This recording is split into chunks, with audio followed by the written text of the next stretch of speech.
C'était beau ce ralenti avec Iliman Ndiaye qui fait tout pour garder ce ballon très doux pour Gana Gueye, pour vraiment que Gueye le prenne avec le meilleur angle possible.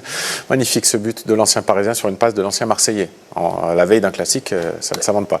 C'est vrai. Everton, avec le but de Gueye, a quand même perdu 2-1. Bruno, vous, l'ancien joueur des Reds, Liverpool domine. Oui, carton plein, pas de problème depuis le début de saison, d'accord. Maintenant, est-ce que vous avez la sensation que c'est une équipe qui progresse ou qui est sur un fil et qui peut tomber à n'importe quel moment ?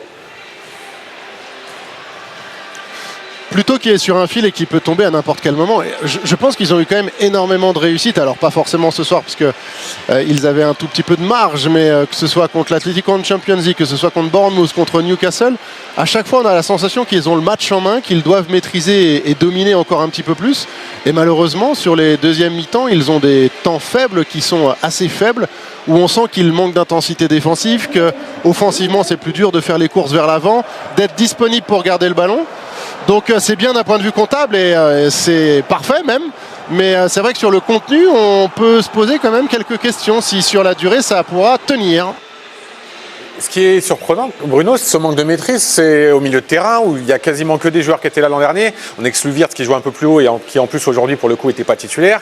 Gravenberch, Szoboszlai, McAllister, c'est le milieu de l'année dernière. La charnière Van Dijk, Konaté, c'est la charnière de l'année dernière.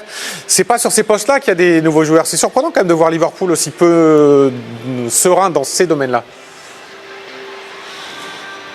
Oui, mais je pense que c'est collectivement en fait qu'ils ont du mal à jouer en bloc, et j'ai remarqué notamment en deuxième période que parfois il y avait un jeu long, un jeu en profondeur pour Liverpool, et que toute la base arrière avait du mal à suivre et à accompagner. Donc on avait parfois Ekitike ou Salah ou même Gakpo isolés.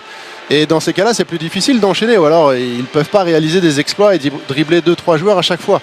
Donc offensivement, en deuxième mi-temps, c'est faire plus d'efforts ensemble pour être dans le camp adverse et d'accompagner les actions, notamment avec les défenseurs et les milieux de terrain. Comme vous le disiez tout à l'heure, c'est mieux d'avoir des choses à régler quand on est à 15 points sur 15 et une victoire à Ligue des Champions. Quand vos recrues stars ne sont pas encore intégrés, Isaac a joué un match et un bout de match aujourd'hui, Florian Wirtz a du mal à se mettre dedans. Ce sont deux recrues exceptionnelles qui a priori vont finir par réussir. Il y a beaucoup de choses à améliorer certes, mais ils partent avec un niveau déjà très haut.